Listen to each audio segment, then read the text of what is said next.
Welcome to A. Scott Midnight Reads, a quiet corner of the dark where classic horror, mystery, and suspense tales are read in a soft, sleep-friendly voice. If you enjoy this kind of slow, atmospheric storytelling, like, comment, subscribe, and tap the notifications for future uploads. And if, like me, you keep a sleep playlist, feel free to add this video to your nightly rotation. Thanks for listening. Tonight's story is "Oh Whistle and I'll Come to You, My Lad" by M.R. James, a seaside holiday unsettled by an old inscription, where curiosity summons something that answers more faithfully than expected. Settle in, let your thoughts drift, and let the dark do the rest. Good night. All night. For all nights. Oh, Whistle, and I'll Come to You, My Lad, written by M.R. James. I suppose you will be getting away pretty soon, now full term is over, Professor, said a person not in the story to the Professor of Ontography soon after they had sat down next to each other at a feast in the hospitable hall of St. James's College. The Professor was young, neat, and precise in speech.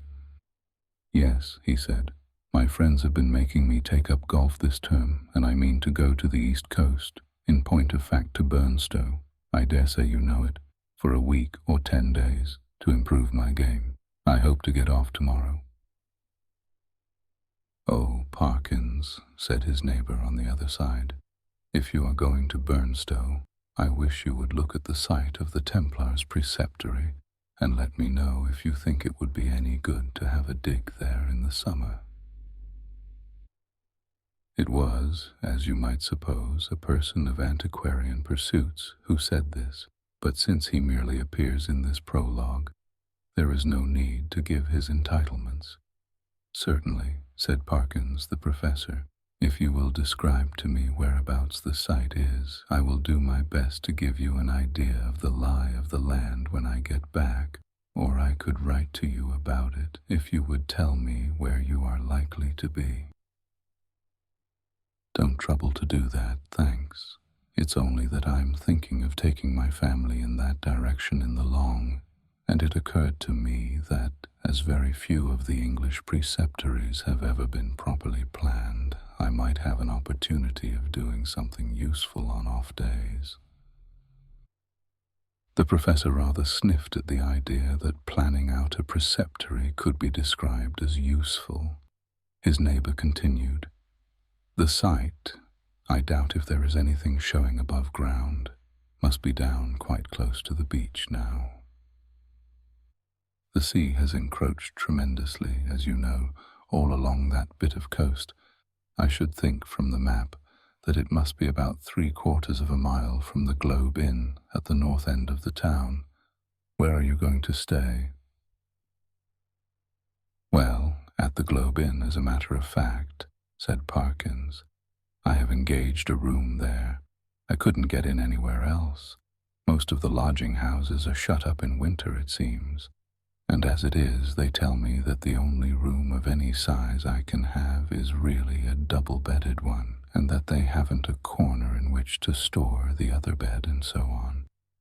But I must have a fairly large room, for I'm taking some books down, and mean to do a bit of work, and though I don't quite fancy having an empty bed, not to speak of two, in what I may call for the time being my study, I suppose I can manage to rough it for the short time I shall be there."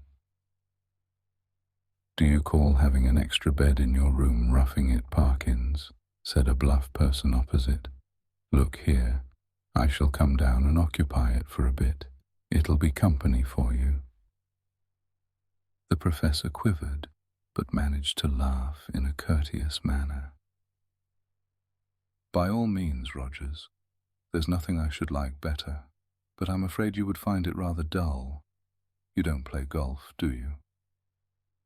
"No, thank heaven," said rude Mr. Rogers. "Well, you see, when I'm not writing, I shall most likely be out on the links, and that, as I say, would be rather dull for you, I'm afraid." "Oh, I don't know. There's certain to be somebody I know in the place. But of course, if you don't want me, speak the word, Parkins. I shan't be offended.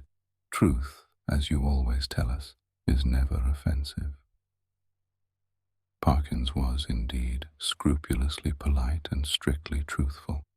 It is to be feared that Mr. Rogers sometimes practiced upon his knowledge of these characteristics.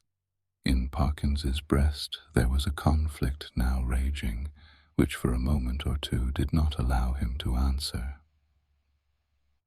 That interval being over, he said, "Well, if you want the exact truth, Rogers, I was considering whether the room I speak of would really be large enough to accommodate us both comfortably, and also whether, mind, I shouldn't have said this if you hadn't pressed me, you would not constitute something in the nature of a hindrance to my work."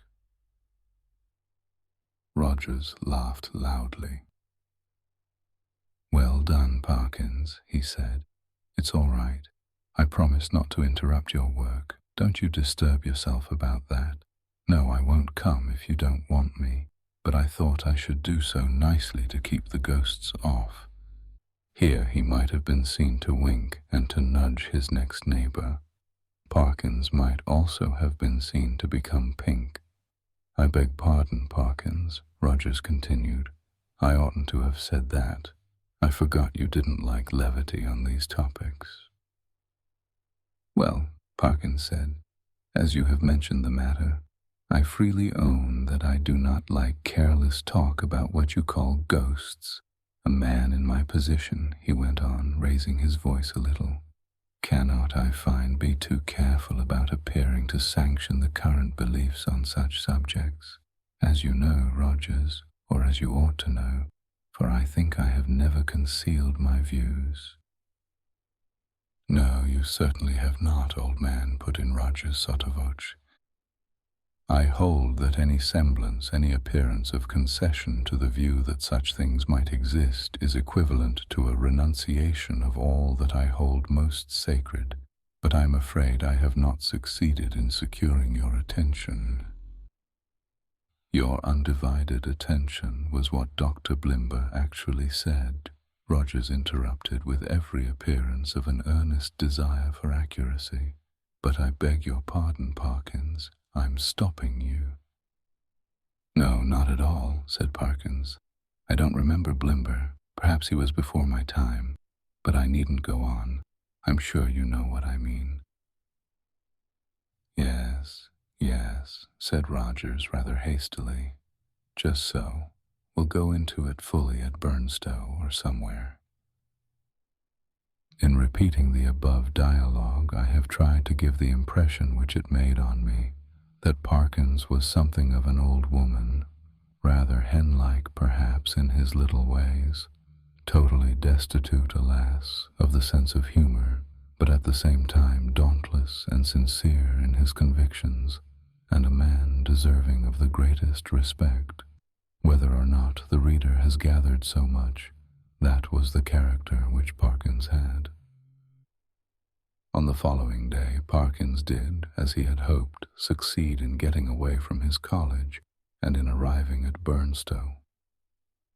He was made welcome at the Globe Inn, was safely installed in the large double-bedded room of which we have heard, and was able before retiring to rest to arrange his materials for work in apple pie order upon a commodious table which occupied the outer end of the room, and was surrounded on 3 sides by windows looking out seaward. That is to say, the central window looked straight out to sea, and those on the left and right commanded prospects along the shore to the north and south respectively.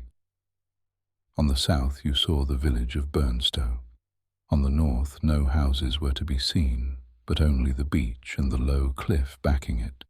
Immediately in front was a strip, not considerable, of rough grass, dotted with old anchors, capstans, and so forth. Then a broad path, then the beach. Whatever may have been the original distance between the Globe Inn and the sea, not more than 60 yards now separated them. The rest of the population of the inn was, of course, a golfing one, and included few elements that call for a special description.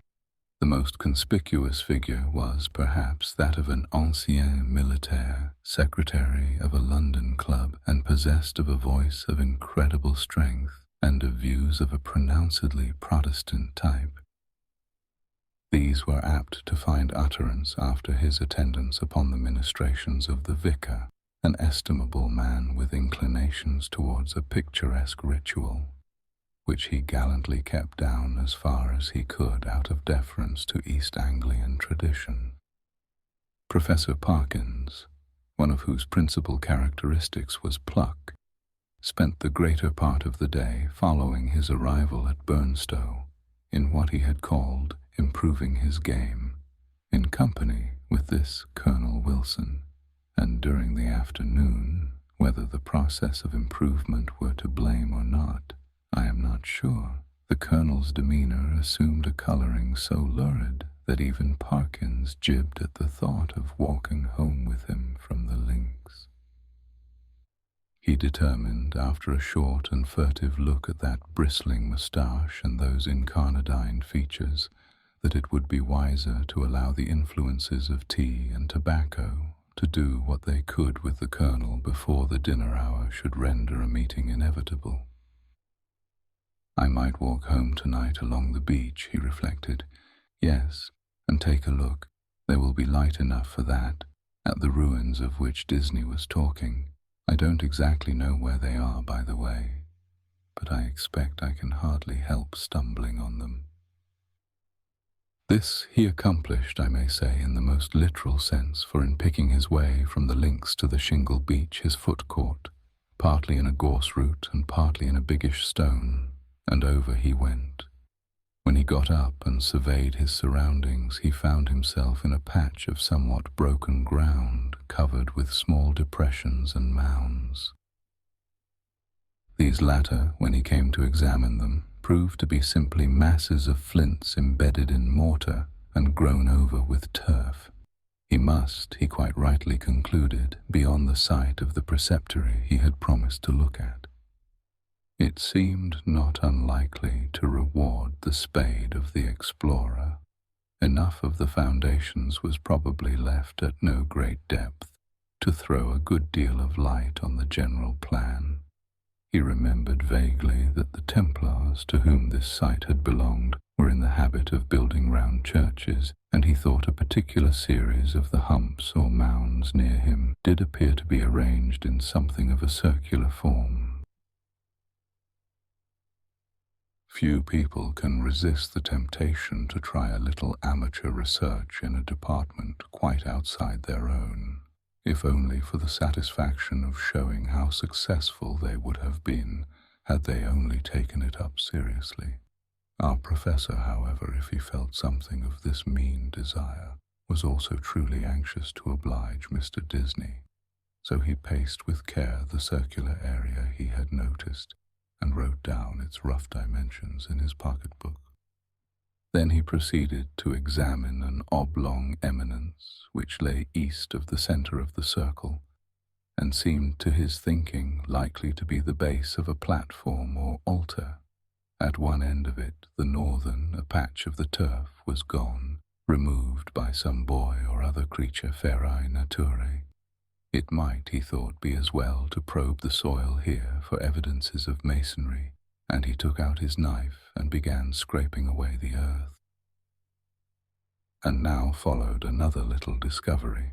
A portion of soil fell inward as he scraped and disclosed a small cavity. He lighted one match after another to help him to see of what nature the hole was, but the wind was too strong for them all. By tapping and scratching the sides with his knife, however, he was able to make out that it must be an artificial hole in masonry. It was rectangular, and the sides, top and bottom, if not actually plastered, were smooth and regular. Of course it was empty. No. As he withdrew the knife, he heard a metallic clink, and when he introduced his hand, it met with a cylindrical object lying on the floor of the hole. Naturally enough, he picked it up, and when he brought it into the light, now fast fading, he could see that it, too, was of man's making, a metal tube about 4 inches long, and evidently of some considerable age. By the time Parkins had made sure that there was nothing else in this odd receptacle, it was too late and too dark for him to think of undertaking any further search. What he had done had proved so unexpectedly interesting that he determined to sacrifice a little more of the daylight on the morrow to archaeology. The object which he now had safe in his pocket was bound to be of some slight value, at least he felt sure. Bleak and solemn was the view on which he took a last look before starting homeward.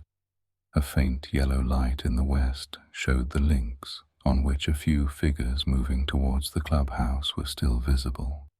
The squat Martello Tower, the lights of Aldsie village, the pale ribbon of sands intersected at intervals by black wooden groinings, the dim and murmuring sea. The wind was bitter from the north, but was at his back when he set out for the globe. He quickly rattled and clashed through the shingle and gained the sand, upon which, but for the groinings which had to be got over every few yards, the going was both good and quiet. One last look behind to measure the distance he had made since leaving the ruined Templars' church showed him a prospect of company on his walk, in the shape of a rather indistinct personage who seemed to be making great efforts to catch up with him, but made little, if any, progress. I mean that there was an appearance of running about his movements, but that the distance between him and Parkins did not seem materially to lessen. So, at least, Parkins thought, and decided that he almost certainly did not know him, and that it would be absurd to wait until he came up. For all that, company, he began to think, would really be very welcome on that lonely shore, if only you could choose your companion. In his unenlightened days, he had read of meetings in such places which even now would hardly bear thinking of. He went on thinking of them, however, until he reached home, and particularly of one which catches most people's fancy at some time of their childhood. Now I saw in my dream that Christian had gone but a very little way when he saw a foul fiend coming over the field to meet him. What should I do now, he thought, if I looked back and caught sight of a black figure sharply defined against the yellow sky, and saw that it had horns and wings? I wonder whether I should stand or run for it. Luckily, the gentleman behind is not of that kind, and he seems to be about as far off now as when I saw him first. Well, at this rate he won't get his dinner as soon as I shall, and dear me, it's within a quarter of an hour of the time now. I must run. Parkins had, in fact, very little time for dressing. When he met the Colonel at dinner, peace, or as much of her as that gentleman could manage, reigned once more in the military bosom. Nor was she put to flight in the hours of bridge that followed dinner, for Parkins was a more than respectable player. When therefore he retired towards 12 o'clock, he felt that he had spent his evening in quite a satisfactory way, and that, even for so long as a fortnight or 3 weeks, life at the Globe would be supportable under similar conditions, especially, thought he, if I go on improving my game. As he went along the passages, he met the boots of the Globe, who stopped and said, "Beg your pardon, sir, but as I was a-brushing your coat just now, there was something fell out of the pocket. I put it on your chest of drawers, sir, in your room, sir. A piece of a pipe or something of that, sir. Thank you, sir. You'll find it on your chest of drawers, sir. Yes, sir. Good night, sir." The speech served to remind Parkins of his little discovery of that afternoon. It was with some considerable curiosity that he turned it over by the light of his candles. It was of bronze, he now saw, and was shaped very much after the manner of the modern dog whistle. In fact, it was, yes, certainly it was, actually no more nor less than a whistle. He put it to his lips, but it was quite full of a fine, caked-up sand or earth, which would not yield to knocking but must be loosened with a knife. Tidy as ever in his habits, Parkins cleared out the earth onto a piece of paper and took the latter to the window to empty it out. The night was clear and bright as he saw when he had opened the casement, and he stopped for an instant to look at the sea and note a belated wanderer stationed on the shore in front of the inn. Then he shut the window, a little surprised at the late hours people kept at Burnstow, and took his whistle to the light again. Why, surely there were marks on it, and not merely marks, but letters. A very little rubbing rendered the deeply cut inscription quite legible, but the professor had to confess, after some earnest thought, that the meaning of it was as obscure to him as the writing on the wall to Belshazzar. There were legends both on the front and on the back of the whistle. The one read thus, Fla fur bis falae. The other, Quis est iste qui venit. I ought to be able to make it out, he thought, but I suppose I am a little rusty in my Latin. When I come to think of it, I don't believe I even know the word for a whistle. The long one does seem simple enough. It ought to mean, who is this who is coming? Well, the best way to find out is evidently to whistle for him. He blew tentatively and stopped suddenly, startled and yet pleased at the note he had elicited. It had a quality of infinite distance in it, and soft as it was, he somehow felt it must be audible for miles round. It was a sound, too, that seemed to have the power, which many scents possess, of forming pictures in the brain. He saw quite clearly for a moment a vision of a wide, dark expanse at night, with a fresh wind blowing, and in the midst a lonely figure. How employed he could not tell. Perhaps he would have seen more had not the picture been broken by the sudden surge of a gust of wind against his casement, so sudden that it made him look up just in time to see the white glint of a seabird's wing somewhere outside the dark panes. The sound of the whistle had so fascinated him that he could not help trying it once more, this time more boldly. The note was little, if at all, louder than before, and repetition broke the illusion. No picture followed, as he had half hoped it might. But what is this?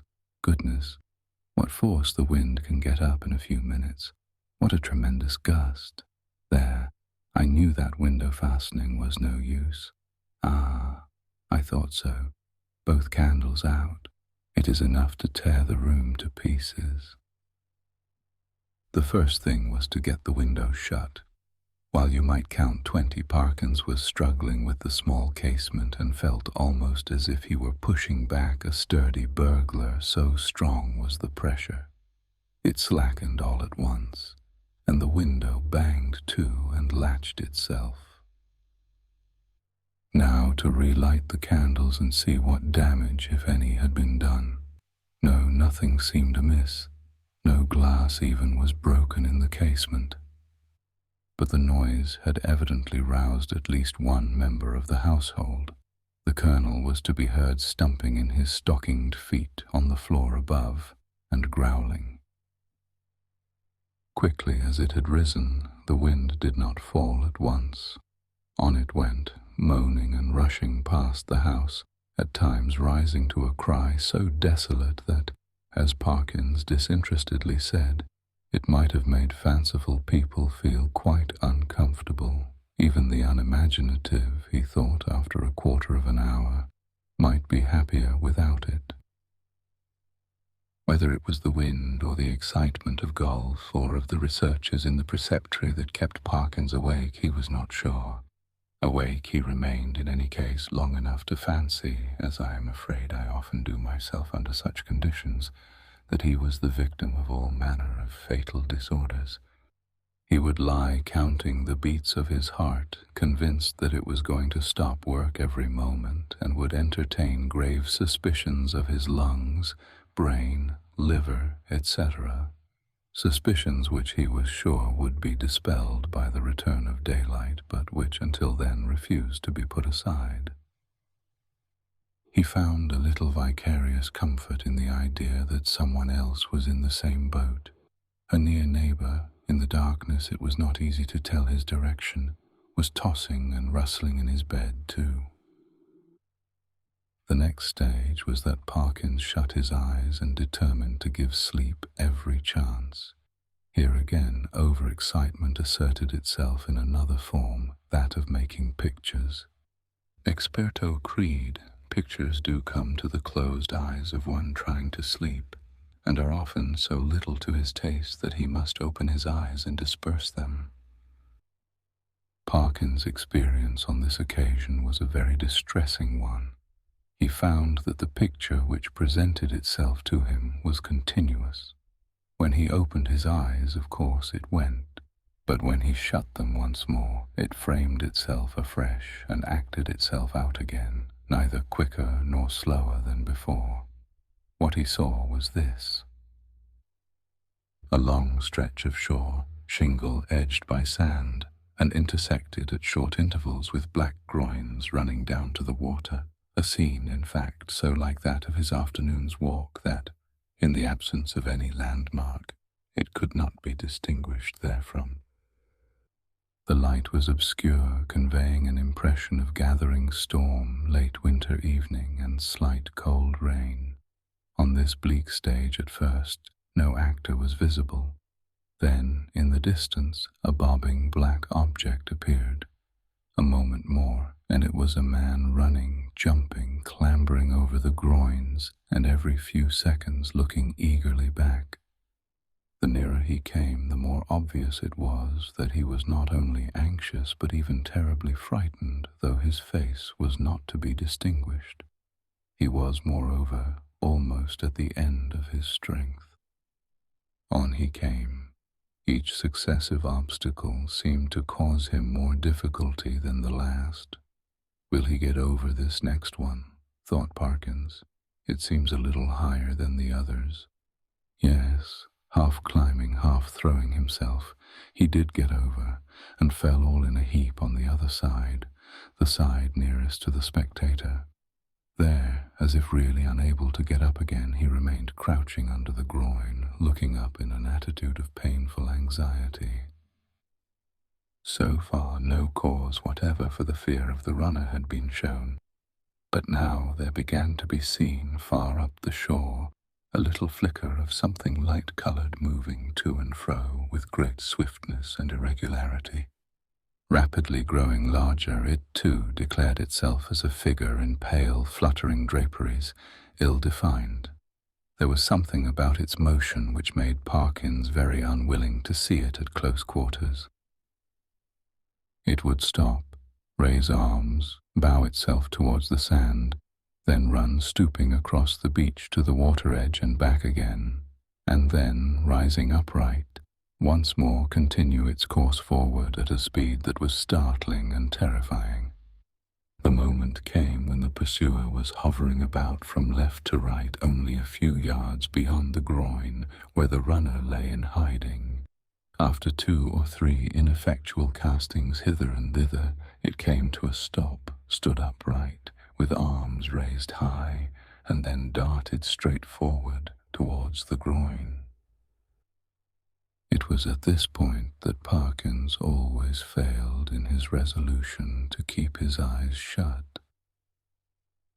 With many misgivings as to incipient failure of eyesight, overworked brain, excessive smoking, and so on, he finally resigned himself to light his candle, get out a book, and pass the night waking rather than be tormented by this persistent panorama, which he saw clearly enough could only be a morbid reflection of his walk and his thoughts on that very day.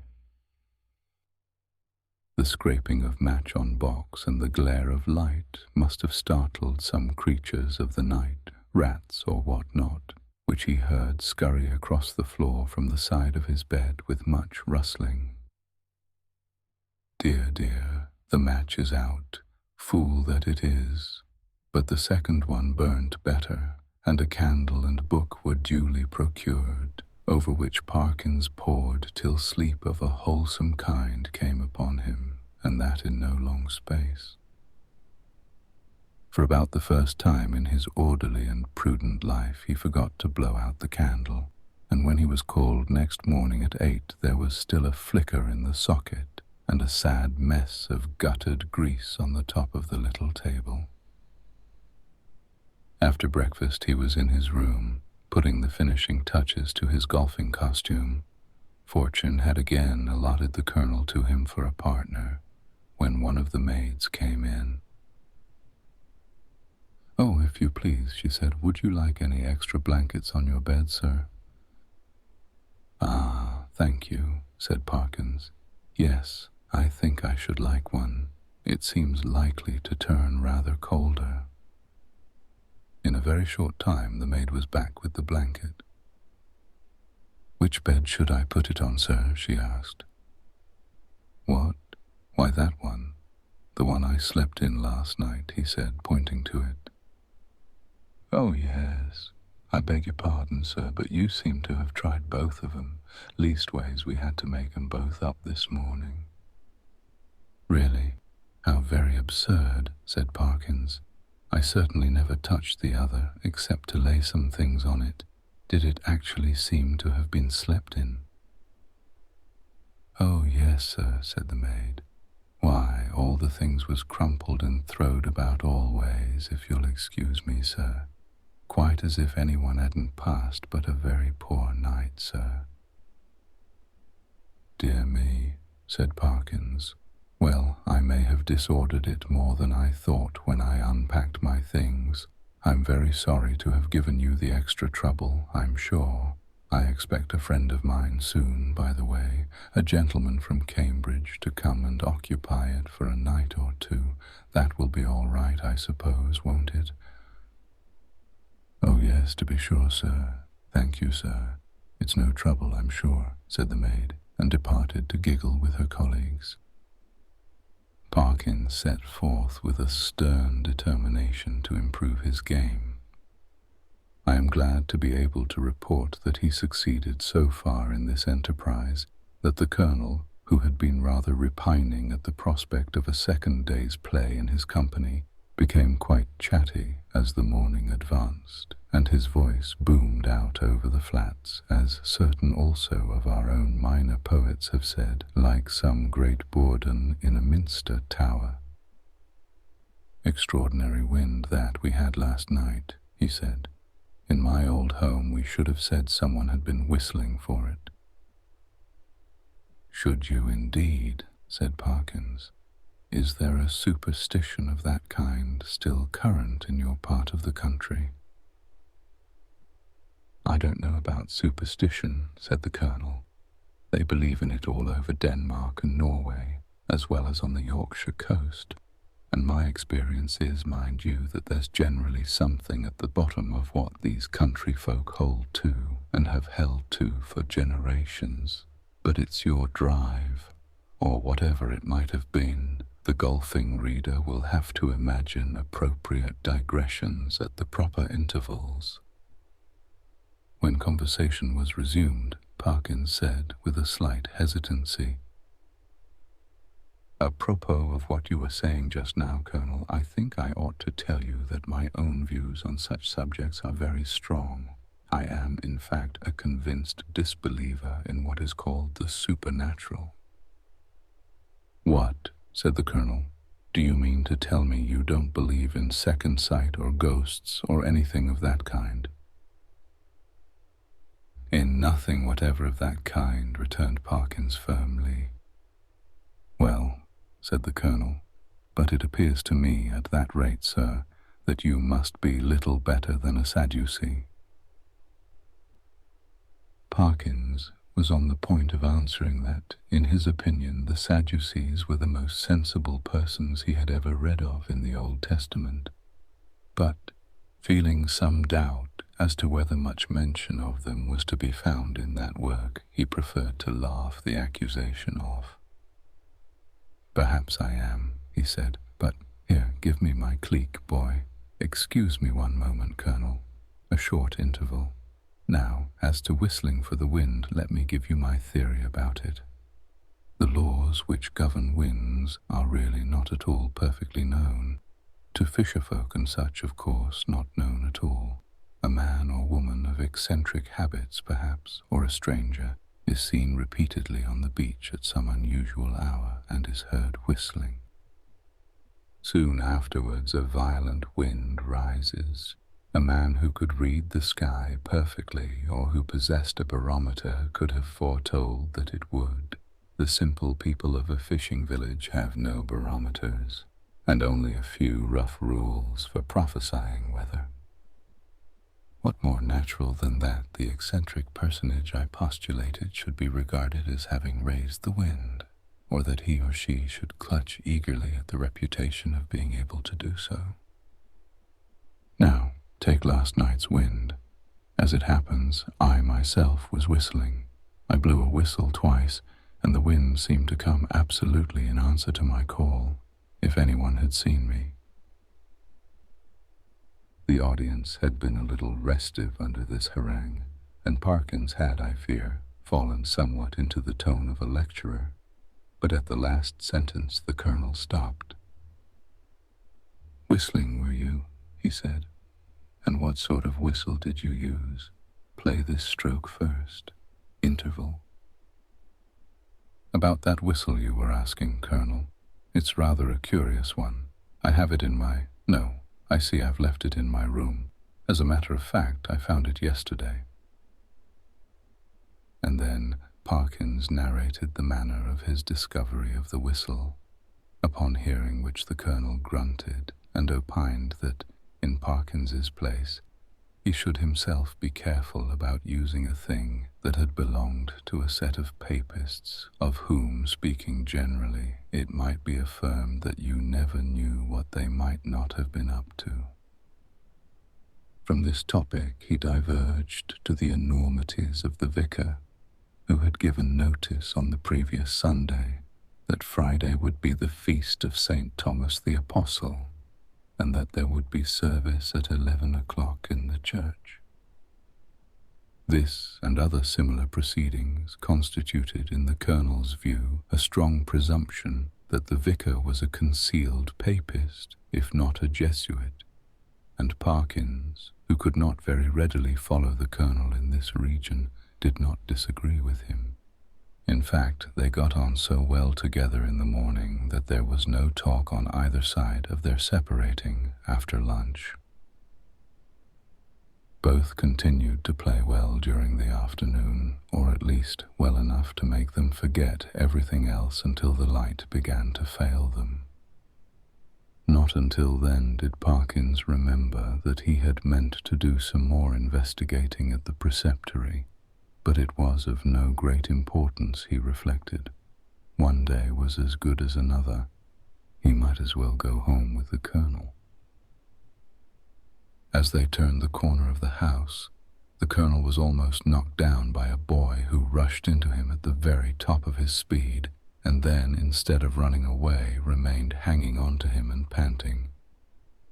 The first words of the warrior were naturally those of reproof and objurgation, but he very quickly discerned that the boy was almost speechless with fright. Inquiries were useless at first. When the boy got his breath, he began to howl, and still clung to the Colonel's legs. He was at last detached, but continued to howl. "What in the world is the matter with you? What have you been up to? What have you seen?" said the two men. "Ow, I seen it wive at me out of the window," wailed the boy, "and I don't like it." "What window?" said the irritated Colonel. "Come, pull yourself together, my boy." "The front window it was at the hotel," said the boy. At this point Parkins was in favor of sending the boy home, but the Colonel refused. He wanted to get to the bottom of it, he said, It was most dangerous to give a boy such a fright as this one had had. And if it turned out that people had been playing jokes, they should suffer for it in some way. And by a series of questions he made out this story. The boy had been playing about on the grass in front of the globe with some others. Then they had gone home to their teas, and he was just going when he happened to look up at the front window and see it a-wiving at him. It seemed to be a figure of some sort in white as far as he knew. Couldn't see its face, but it wived at him, and it warn't a right thing, not to say not a right person. Was there a light in the room? No, he didn't think to look if there was a light. Which was the window? Was it the top one or the second one? The second one it was, the big window what got two little unes at the sides. "Very well, my boy," said the colonel after a few more questions. "You run away home now. I expect it was some person trying to give you a start. Another time, like a brave English boy, you just throw a stone. Well, no, not that exactly. But you go and speak to the waiter, or to Mr. Simpson, the landlord, and, yes, and say that I advised you to do so." The boy's face expressed some of the doubt he felt as to the likelihood of Mr. Simpson's lending a favorable ear to his complaint, but the colonel did not appear to perceive this and went on. "And here's a sixpence. No, I see it's a shilling, and you be off home, and don't think any more about it." The youth hurried off with agitated thanks, and the colonel and Parkins went round to the front of the globe and reconnoitered. There was only one window answering to the description they had been hearing. "Well, that's curious," said Parkins. "It's evidently my window the lad was talking about. Will you come up for a moment, Colonel Wilson? We ought to be able to see if anyone has been taking liberties in my room." They were soon in the passage, and Parkins made as if to open the door. Then he stopped and felt in his pockets. "This is more serious than I thought," was his next remark. "I remember now that before I started this morning I locked the door. It is locked now, and what is more, here is the key."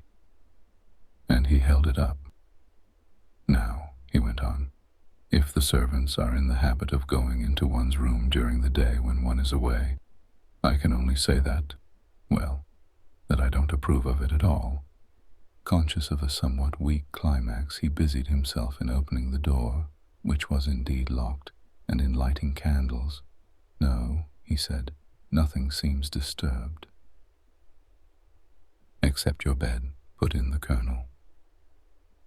"Excuse me, that isn't my bed," said Parkins. "I don't use that one, but it does look as if someone had been playing tricks with it." It certainly did. The clothes were bundled up and twisted together in a most tortuous confusion. Parkins pondered. "That must be it," he said at last. "I disordered the clothes last night in unpacking, and they haven't made it since. Perhaps they came in to make it, and that boy saw them through the window, and then they were called away and locked the door after them. Yes, I think that must be it." "Well, ring and ask," said the colonel, and this appealed to Parkins as practical. The maid appeared, and, to make a long story short, deposed that she had made the bed in the morning when the gentleman was in the room, and hadn't been there since. No, she hadn't no other key. Mr. Simpson, he kept the keys. He'd be able to tell the gentleman if anyone had been up. This was a puzzle. Investigation showed that nothing of value had been taken, and Parkins remembered the disposition of the small objects on tables and so forth well enough to be pretty sure that no pranks had been played with them. Mr. and Mrs. Simpson furthermore agreed that neither of them had given the duplicate key of the room to any person whatever during the day, nor could Parkins, fair-minded man as he was, detect anything in the demeanor of master, mistress, or maid that indicated guilt. He was much more inclined to think that the boy had been imposing on the colonel. The latter was unwontedly silent and pensive at dinner and throughout the evening. When he bade good night to Parkins, he murmured in a gruff undertone, "You know where I am if you want me during the night." "Why, yes, thank you, Colonel Wilson, I think I do, but there isn't much prospect of my disturbing you, I hope. By the way," he added, "did I show you that old whistle I spoke of? I think not. Well, here it is." The colonel turned it over gingerly in the light of the candle. "Can you make anything of the inscription?" asked Parkins as he took it back. "No, not in this light. What do you mean to do with it?" "Oh, well, when I get back to Cambridge I shall submit it to some of the archaeologists there and see what they think of it, and very likely, if they consider it worth having, I may present it to one of the museums." "Mem," said the colonel. "Well, you may be right. All I know is that if it were mine, I should chuck it straight into the sea. It's no use talking, I'm well aware, but I expect that with you it's a case of live and learn. I hope so, I'm sure, and I wish you a good night." He turned away, leaving Parkins in act to speak at the bottom of the stair, and soon each was in his own bedroom. By some unfortunate accident, there were neither blinds nor curtains to the windows of the professor's room. The previous night he had thought little of this, but tonight there seemed every prospect of a bright moon rising to shine directly on his bed and probably wake him later on. When he noticed this, he was a good deal annoyed, but with an ingenuity which I can only envy, he succeeded in rigging up, with the help of a railway rug, some safety pins, and a stick and umbrella, a screen which, if it only held together, would completely keep the moonlight off his bed. And shortly afterwards he was comfortably in that bed. When he had read a somewhat solid work long enough to produce a decided wish for sleep, he cast a drowsy glance round the room, blew out the candle, and fell back upon the pillow. He must have slept soundly for an hour or more when a sudden clatter shook him up in a most unwelcome manner. In a moment he realized what had happened. His carefully constructed screen had given way, and a very bright frosty moon was shining directly on his face. This was highly annoying. Could he possibly get up and reconstruct the screen, or could he manage to sleep if he did not? For some minutes he lay and pondered over the possibilities. Then he turned over sharply, and with his eyes open lay breathlessly listening. There had been a movement, he was sure, in the empty bed on the opposite side of the room. Tomorrow he would have it moved, for there must be rats or something playing about in it. It was quiet now. No, the commotion began again. There was a rustling and shaking, surely more than any rat could cause. I can figure to myself something of the professor's bewilderment and horror, for I have in a dream 30 years back seen the same thing happen. But the reader will hardly perhaps imagine how dreadful it was to him to see a figure suddenly sit up in what he had known was an empty bed. He was out of his own bed in one bound and made a dash towards the window, where lay his only weapon, the stick with which he had propped his screen. This was, as it turned out, the worst thing he could have done, because the personage in the empty bed, with a sudden smooth motion, slipped from the bed and took up a position with outspread arms between the two beds and in front of the door. Parkins watched it in a horrid perplexity. Somehow, the idea of getting past it and escaping through the door was intolerable to him. He could not have borne, he didn't know why, to touch it, and as for its touching him, he would sooner dash himself through the window than have that happen. It stood for the moment in a band of dark shadow, and he had not seen what its face was like. Now it began to move in a stooping posture, and all at once the spectator realized, with some horror and some relief, that it must be blind, for it seemed to feel about it with its muffled arms in a groping and random fashion. Turning half away from him, it became suddenly conscious of the bed he had just left, and darted towards it, and bent and felt over the pillows in a way which made Parkins shudder, as he had never in his life thought it possible. In a very few moments it seemed to know that the bed was empty, and then, moving forward into the area of light and facing the window, it showed for the first time what manner of thing it was. Parkins, who very much dislikes being questioned about it, did once describe something of it in my hearing, and I gathered that what he chiefly remembers about it is a horrible, an intensely horrible, face of crumpled linen. What expression he read upon it he could not or would not tell, but that the fear of it went nigh to maddening him is certain. But he was not at leisure to watch it for long. With formidable quickness it moved into the middle of the room, and, as it groped and waved, one corner of its draperies swept across Parkins's face. He could not, though he knew how perilous a sound was, he could not keep back a cry of disgust, and this gave the searcher an instant clue. It leapt towards him upon the instant, and the next moment he was halfway through the window backwards, uttering cry upon cry at the utmost pitch of his voice, and the linen face was thrust close into his own.